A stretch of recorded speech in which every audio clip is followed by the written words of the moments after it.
All right, good spot to start with the taping. All right, and then we'll get into the 2-1 notes. By the way, when is 2-1 due? When's 2-1 due? No. When's 2-1's homework due? I'm gonna do 2-1's notes today. Friday, right?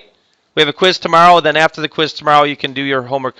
My calendar works. That's the day it's assigned. Almost always it's due the next day. Okay, but I'm still going to go through it because Sir Kicks or Ticks is in today's notes, and actually I can equate it to what you have to do for tomorrow anyway. Question? Not necessarily, no. Nothing about, it's about 30, 60, 90s today and 45, 45, 90s. None of that will be on tomorrow. Okay? All right, but something like this will. All right, did you guys figure out what quadrant you're in? 2 is correct. Whoever got, how many people got quadrant 2? Raise your hand. Okay, that's part of the B in the Scooby-Doo. And then I'll explain it. I just made that a squiggly so it shows up a little bit better there. What does it mean about cosine? Cosine's what? Or negative. All students take calculus. Where's cosine negative? What quadrants? 2 or 3. Okay, because that's a negative x value and a positive r always. Where's sine positive? 1 and 2. So this is valid for the conditions. It's got to be in quadrant 2. This is y. This is r. So I have 2 out of the 3 sides. How do I find the third one? Pythagorean Theorem. Now, by the way, what kind of x-coordinate are you going to get? Negative, but I already have a question, so hold on. So every triangle needs to look the same. A lot of jibber-jabbers over there. Yeah, right.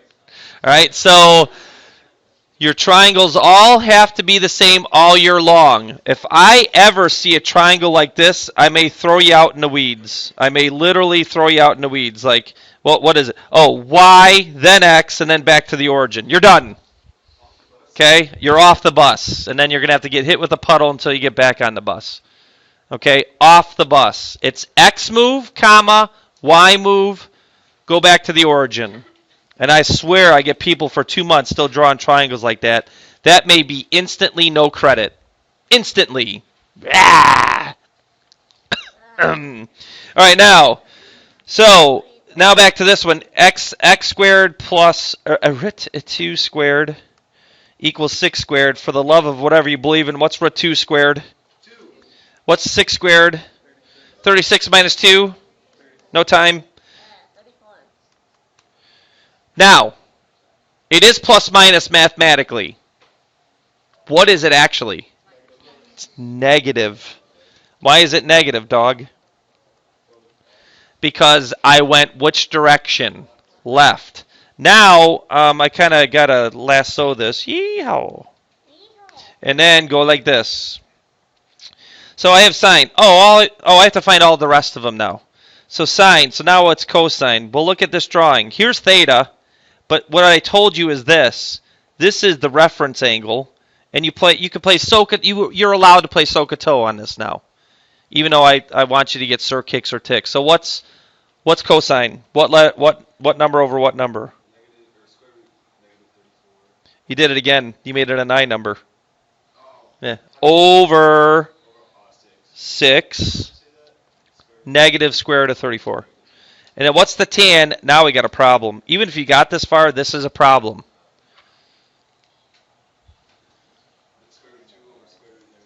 Okay, we do have, you did it again. Now we do have a situation here. Now this goes back to how good are you with radicals? You're not real good if you just multiply root 34 over root 34. You're creating a problem for yourself. Reduction and another simplification. When I used to teach this back in a class that used to be called Algebra 2, I missed that class. And also in geometry. What's that? I would say this little tagline. Either root it, that means if root 2 is simplifiable, do it. It's not. Reduce it, or rationalize it. Reduce it. This is a root over root. So what does 2 and 34 have in common? 2. A 2.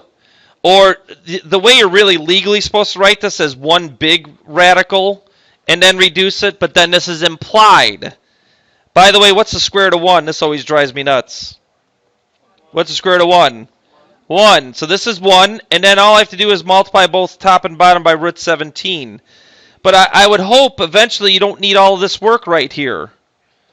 You would understand that this is maybe that little part.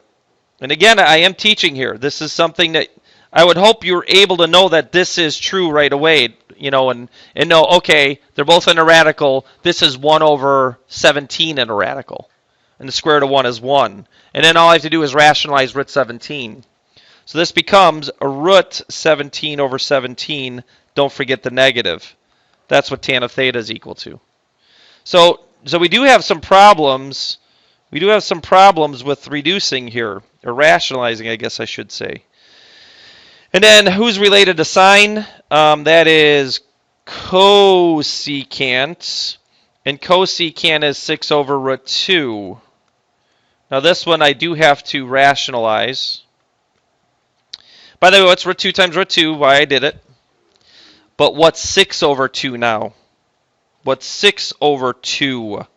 3 root 2. I'm kind of doing it fast because you should be pros at this already. This is not stuff I should have to be teaching, even though I am. Oh, I lost my train of thought. Secant of theta. Now, this is a bit of a problem. This is, and these don't reduce because one's in jail, one's out.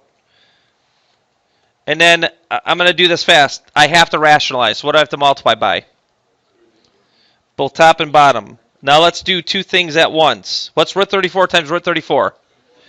Does 6 and 34 have something in common? Okay, fine. Maybe I'm going too fast, but you guys got to get fast with this radical stuff. I would hope you wouldn't have to write this. What goes into both of those? 2.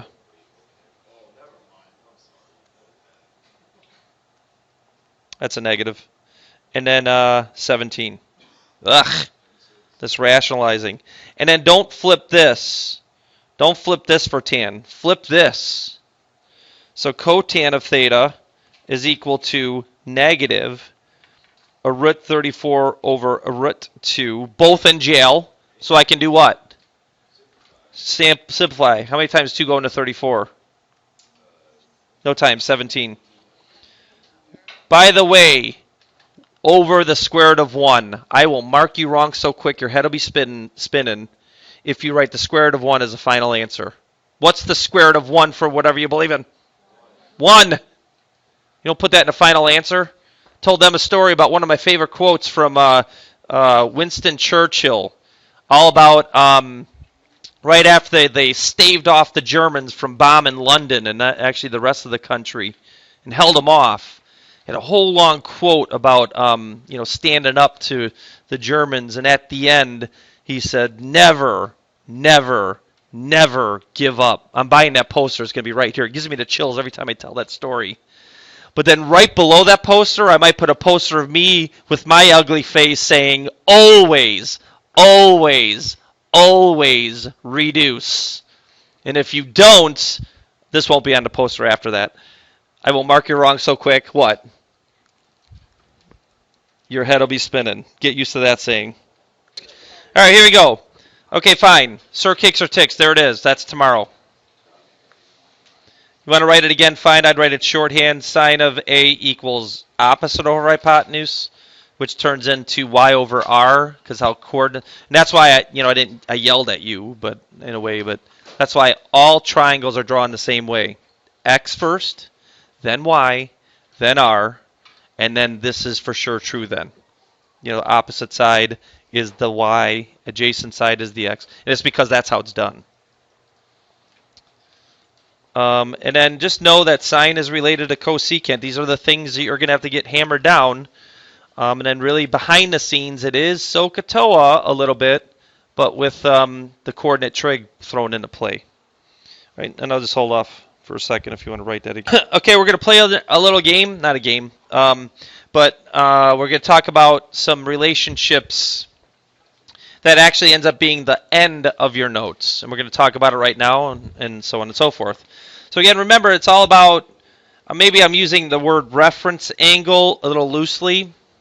You know what you're doing, do your homework. In this case, I'm saying A. We're going to do the top row. If I look at A, what's side 7 called then? What's side 7 called? Don't say there's no X, Y, and R. Old school. OPP,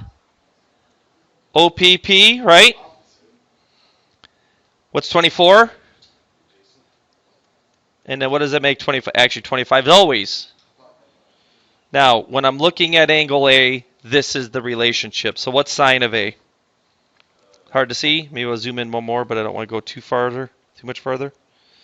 Okay, no time for this. You know this. The bus will come back later, right? I don't know. I can't do Sohcahtoa with you anymore. I'm done. What's cosine of A? Oh my goodness. I can't wait to. Oh my! What's the tangent of A?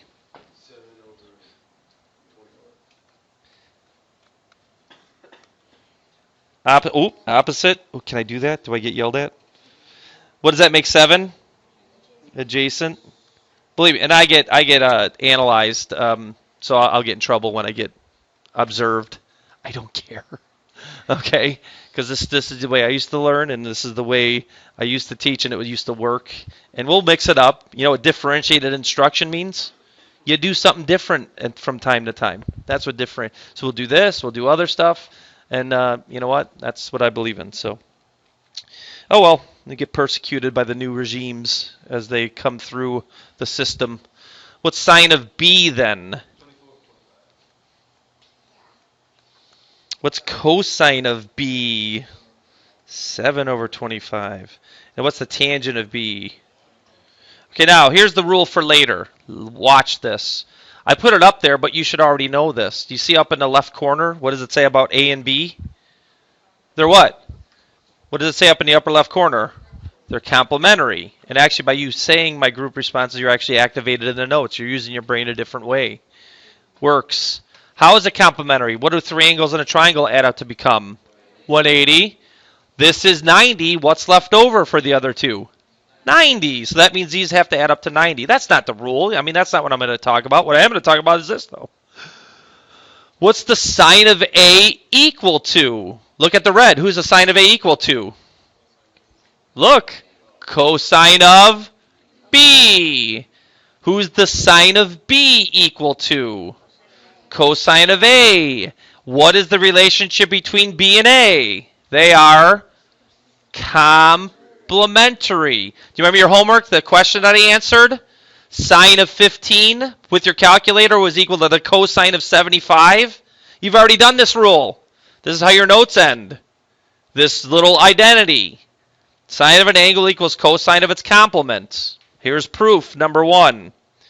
Proof number 2 will happen after we do this. I love this because this is actually a proof of why what many of you should already actually wrong. Step back. All of you should know this from 2 years ago. Oh. All right, but here, look off to the left. This book is awesome. This is one of my favorite books I've ever taught out of. That's why I cut out their notes, because they are in tune with, not that I'm a genius, but everything I've ever told. But this is new. I didn't ever do this before. Book's great. They take this equilateral triangle, and they decide to make all the sides 2, 2, and 2 for this to work out real nice. And then they drop an altitude. That means that's a right angle right there, right? Now this is only special for equilateral and isosceles triangles, that an altitude actually bisects the opposite side and actually bisects the angle that it comes from. So 60s cut into 230s over in the drawing on the right, and those two bottom sides are now 1s. Now what we could do is find the length of this altitude by the Pythagorean Theorem. Does anyone know what we're going to get, by the way? This is where the root 3 comes from. 2 squared is 4. 4 minus 1 is 3. A root of 3. Then I'm going to lasso this and move this off to the side to get you done. Oh, I missed one. Just ruined my day. I don't think it's going to work. Oh, now I got the colon with it. Oh, well. All right. Now I'm going to do this. Watch this, everybody. Did I do it here? Maybe I didn't. What if I made this like, I lost my pen. Oh my God. These things I deal with every day. Those at home watching, nobody. All right. What if I made these 14? Then this is 14. This is 14. What's that make these sides? 7. Okay, and then guess what? 7 squared plus x squared equals 14 squared is going to result in. Well, now we got some math here. Could someone do this off to the side here? I kind of made a conundrum here. 147. You know what? I just know this. Did you know 147 is equal to 3 times 49? Now check that before, because I didn't just make this up. Isn't that true? What's the square root of 49? Because you need to be good radicalizers. I don't know if I just made up a word. Look at this. 7 what? Root 3. So x is root 3 when it's 1, 2 root 3. What I'm trying to get you to understand is your teacher from last year and the year before said this is really dictated about what this side is. If this side is 7, this side is 7 root 3, and this side is 2 times 7, which is what? So if I made this side 12, just play along, then this would be 12 root 3, and this would be 2 times 12, which is what? So actually what your teacher told you last year was, all right, or 2 years ago, for any triangle that's a 30, 60, 90, look at how cute and small I made that. This side will be called x. This side will be called x root 3. This side is double whatever x is. Do you remember that? Yeah. Okay, that's why they did that. And I love this proof behind it. I don't care what numbers I pick for the equilateral triangle. This is going to be true. Hey, I lost my pen again. This makes for great videos. Deal with this all the time with this thing. Let's just move on. All right. Now, this is actually Sohcahtoa. So here we go. We got our triangle. We said the side opposite 30 was 1 when we had that triangle. Side opposite 60 is 3. Side opposite 90 is 2.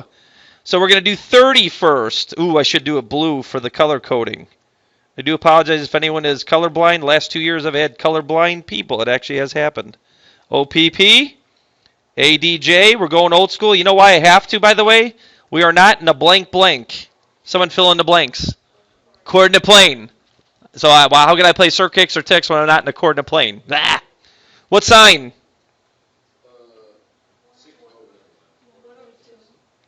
What's cosine?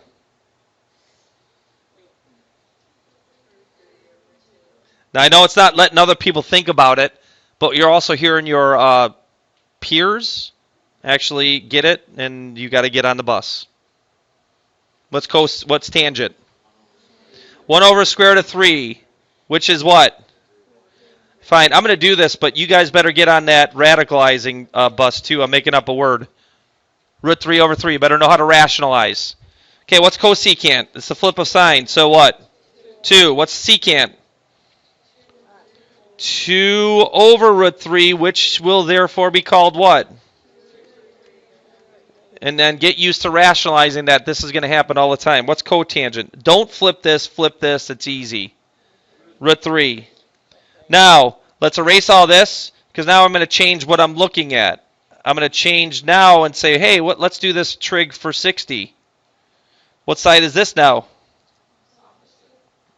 Oh, did a little thing there. What side is this? And that's still the hypotenuse. And then we'll fill the rest of these offline here. You're going to see these ratios so much you're going to get sick of them. And I swear to gosh, I still have people in CAT classes of the past. 2 months of doing this, they still can't produce these ratios. That is a problem. And that will be an F student. So you need to get this figured out. All right? I'm a teacher that, it's like ripping off a Band-Aid. You just got to do it. And if you don't, then, you're going to be in pain. All right, here we go. The sine of 30 is equal to what? Sine of 30 is equal to what? A lot of yawning. Man, a lot of oxygen use in this class. Cosine of 60. Look at this. The tan of 30 equals what? Another one. Tan of 30 is what? Cotangent of 60. So there's another thing. So guess what you're going to end the notes with? The tan of an angle is equal to the cotan of its complement. And then one more. How about secant? Who's secant of 30 equal to? Secant of 30 is equal to what?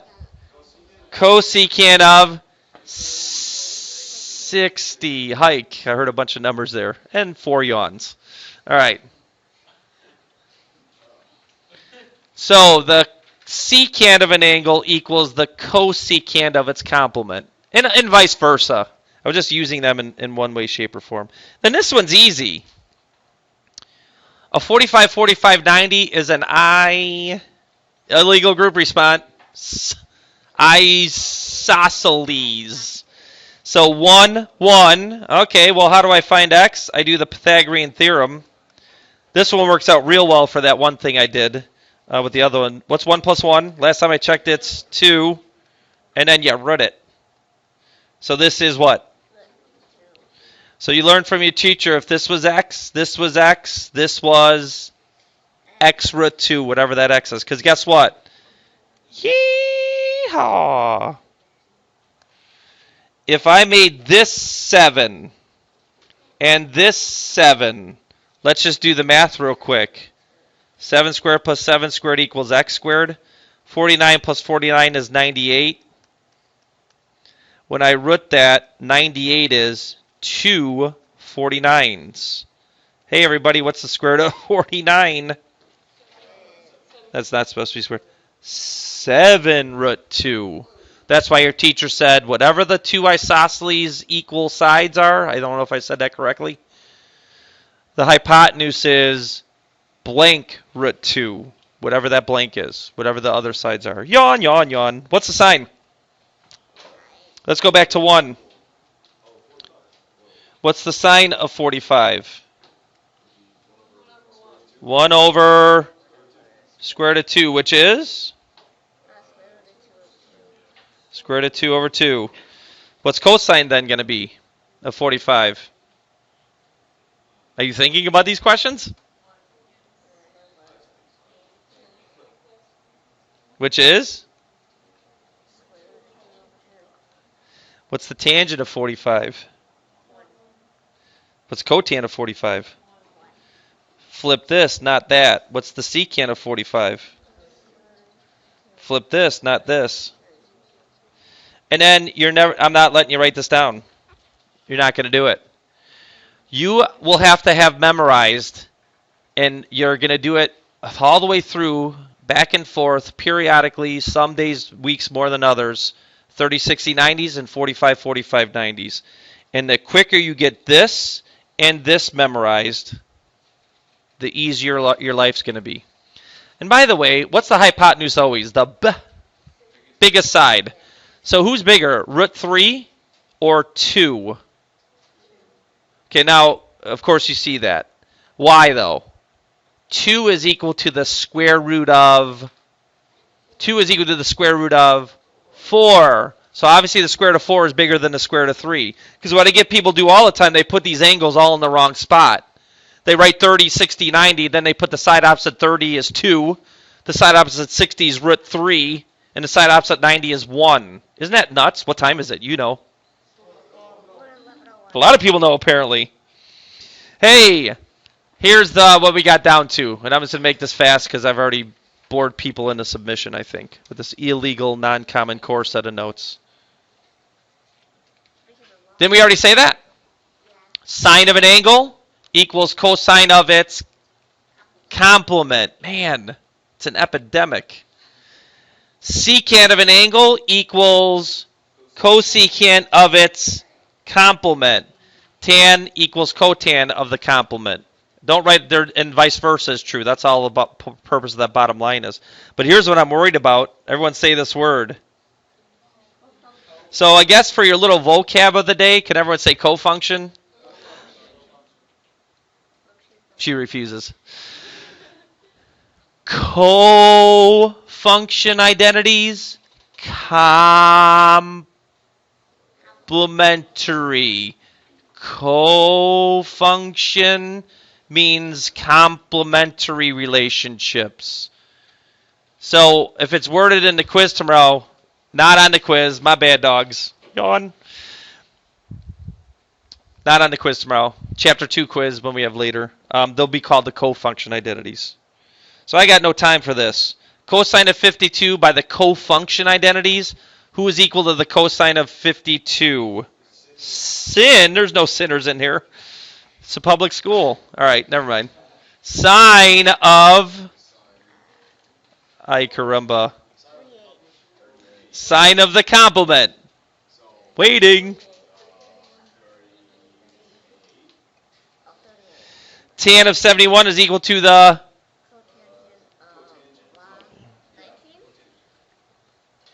You win. Secant of the angle equals... Have you done anything today? Cosecant of 68? Oh, I didn't finish. 60, I agree with 66. And then these stupid questions. Find one solution for each equation. Assume all angles are acute. The reason that is there's an infinite amount of possibilities for this. You know why? Here, I'll tell you why. Another illegal question where I ask it and then I answer it. What's the same as 0 degrees? 360. What's the same as 360? Don't say 0. Keep going. 720. See, there's an infinite amount of ways you can get to a terminal side because the idea of adding 360, you land in the same spot. So what they want is the acute angles. Don't worry about that, but I just like covering it. Hey, cosine of an angle equals sine of what? What did we just say a million times? It's complement. So what does it mean about these two angles? They add up to be what? See, so basically you have to understand the concept to do this simple equation. So, by the way, get used to theta.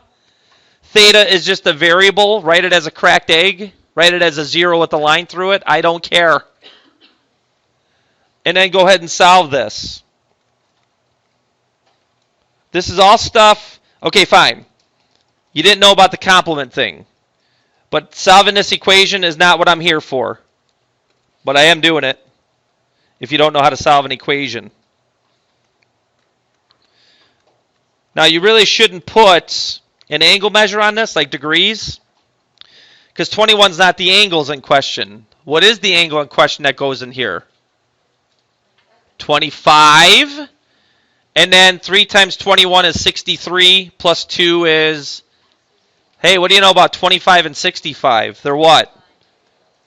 They're complementary. So therefore, that equation would be true with those two angle measures. Done.